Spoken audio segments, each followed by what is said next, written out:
Today on Ghostbusters News, we're going to take a look back at one of the more memorable episodes of the Real Ghostbusters. At least from the later seasons. Because let me tell you, in this one, we're not getting classic characters like Samhain or the Boogeyman. No, you see, this one, it spoofs The Simpsons, while also spoofing Married with Children. The episode called Guess What's Coming to Dinner, I'm just going to say it right here, it's bad. I know the general consensus when it comes to Ghostbuster fans is anything after Season 3, the quality, it dips a bit. And while there are some great episodes to be had within those later seasons, they are few and far between. Now this episode begins with us being told that the Ghostbusters, they're on vacation. Hello, we're on vacation till June 5th, but we'll be back then to serve all your para-elemental eliminator needs. Just leave your name and number at the sound of the beep.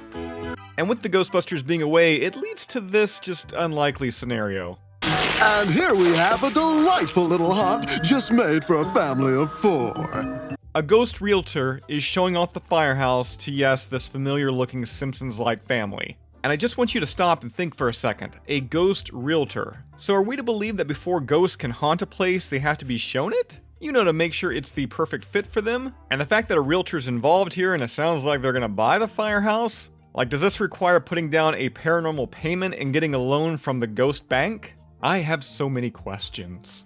Oh, okay, we'll take it. So yeah, from left to right here, we've got Lisa, Bart, Marge, and Homer. Well, that's not actually their names, of course, because, you know, copyrights. Instead, we have Smelly, Bug, Pig, and Fowl. Yeah, you know how I said there was a Married with Children influence? Let me introduce you to the Grungies. Cause, you know, instead of the Bundys. Oh, Fowl! You won't regret it! I already do.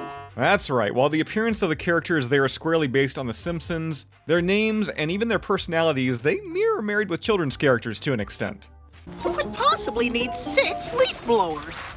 Wow, the change in animation quality here from one frame to the next, it's pretty drastic. I mean, nearly every shot of this is pretty bad when you compare it to the earlier seasons of The Real Ghostbusters, with the animation of these later episodes being done in Korea rather than Japan. The Ghostbusters are on their way back from camping, and, yeah. Hurry, Winston! Gotta use a little spook's room. Oh, I want to like you, Slimer, so much, but these later seasons, just, come on, seriously. Something wrong, Winston? Garage door won't open. Maybe the opener needs new batteries. So apparently the Grungies, they weren't looking to just haunt the Firehouse. Instead, yeah, they actually moved in. They changed all the locks, they took down the no-go sign. I mean, this is their home now. I know this is meant to be children's programming, and I shouldn't be thinking about this too much. But seriously, tonight, I'm gonna be going to bed, and the only thing that's gonna be on my mind is like real estate and the housing market, and how the real world, the human world, it transpires with the ghost world, because yes, this makes no sense at all. It's like a job for you, Spud. Yeah, okay, Winston. Much like me, Winston, he does not want Slimer around, so he sends the Spud into the Firehouse alone, likely hoping he doesn't make it back out, but alas, he does. Ghost in there! Ghosts? This leads to Peter knocking on the door, giving us this very underwhelming exchange. Pig! Did you invite your relatives? We don't need any invitation. And I think this style of writing is what really hurt some of these episodes in the later seasons. It doesn't have the creepiness found in seasons 1, 2, and 3, and the Ghostbusters, the original film, it was a comedy. But this episode, it's just not funny, like, at all. So thus far, it doesn't really have anything going for it. Oh, and also, remember when I told you about the animation issues? Well, Where's our stuff? yeah, that's Peter's voice coming out of Ray. Oh, I guess I haven't really talked about this yet, but the Grundys, they have a dog, or whatever this is. Its name is Yuck, again, another nod to Married with Children, as they had a dog named Buck. In an attempt to track down some of their lost equipment, the Real Ghostbusters then head to the city dump. We could only find 2 packs. We got 3 traps! Let's go do it to him. I feel like they're not fully accepting the severity of the situation. A couple proton packs they're missing? I mean, those are mini nuclear bombs just unaccounted for. Like, I don't know, I feel like they should be the real focus here. Unless, of course, the Bundys or the Grundys, they open up the Containment Unit. Which, yeah, guess what's gonna happen? Pig and Fowl mistake the Containment Unit as a washing machine. Pig, have to get so excited about a lousy washer? It's what's in the washer. Squatters! And I'll admit that actually made me laugh. As ghosts fly out of the containment unit, old footage from the episode Slimer Is That You?, a season 2 episode of The Real Ghostbusters, is sliced in there. And let me tell you, the change in animation quality between these, maybe as a kid I wouldn't have noticed, but as an adult, yeah, it's obvious. Get lost, you little creeps! Fowl, attempting to empty out the containment unit, he gets slimed, prompting him to grab what he thinks is a leaf blower, which I don't know why the ghost would keep a proton pack thinking it was a leaf blower, because why would a ghost need a leaf blower? But anyways, it leads to this scene and he winds up zapping his son, Bart, or what is his name in this episode, Shart? Wait a minute, it's not Shart.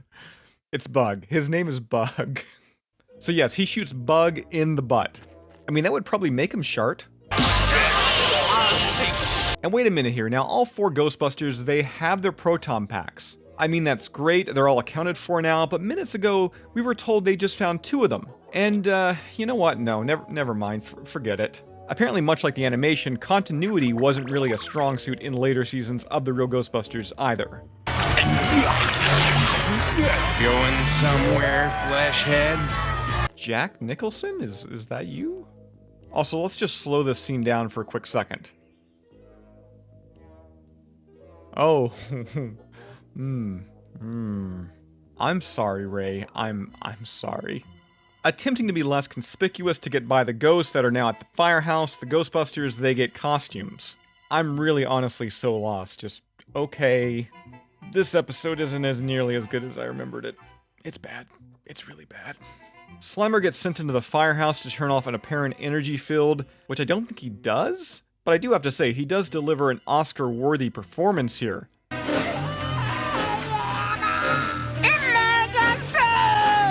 And just to reiterate, I mean the Oscar award, not Oscar the baby. Despite that apparent energy field, Egon and Ray just roll right up into the Firehouse, and that leads to a fart joke. Gas company, ma'am. We have reports of a gas leak. That's just my dad. The fact that I made a Shart joke, I'm gonna allow it. Bug got his custom cassette boombox player working, which leads to this unexpected moment. This is gonna turn your head inside out, which will be an improvement.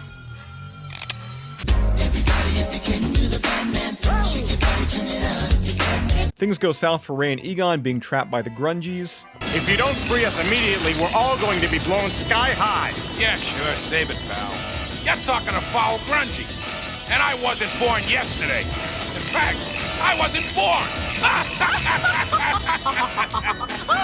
In an attempt to make the save, Winston and Peter make their way down into the sewers of New York City, zapping a few ghostly crocodiles or alligators, eventually making their way into the basement of the Firehouse. And while this is all happening, Bug's custom cassette player, it goes haywire, and from there, Ray and Winston, they try to reset the containment unit while Slimer, Egon, and Peter help out the Grundies. But before this can happen, Ray totally fangirls over Egon. On my way. The man is amazing. Alright, while the episode's not that good, I think that moment served as its redemption. The Ghostbusters, they save the Bartman while the containment unit, it gets put back online, resulting in a mutual understanding between the Ghostbusters and the Grundies. Apologize to the nice men for all the trouble you caused. Aw, Mom. Okay. Sorry. In fact, rather than busting this twisted yellow family, the Ghostbusters just let them drive off.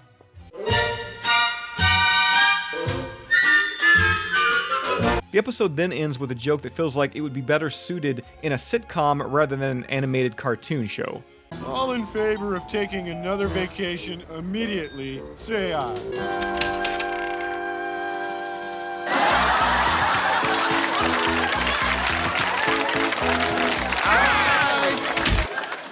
And that is the Real Ghostbusters episode, Guess What's Coming to Dinner? And I love the Real Ghostbusters. I mean, I love the Real Ghostbusters. I can find episodes in every season that I think highly of, but this one right here, this is not one of them. But I want to know, what do you think? Do you like this episode? Do you hate this episode? Comment down below and let me know. With that said, that's all I've got for you here right now. As always, subscribe if you'd like to join up with Ghostbusters news and request an upcoming video much like this one. Be sure to check out our Patreon page. A link to that is down below in this video's description. And we'll see you right back here next time.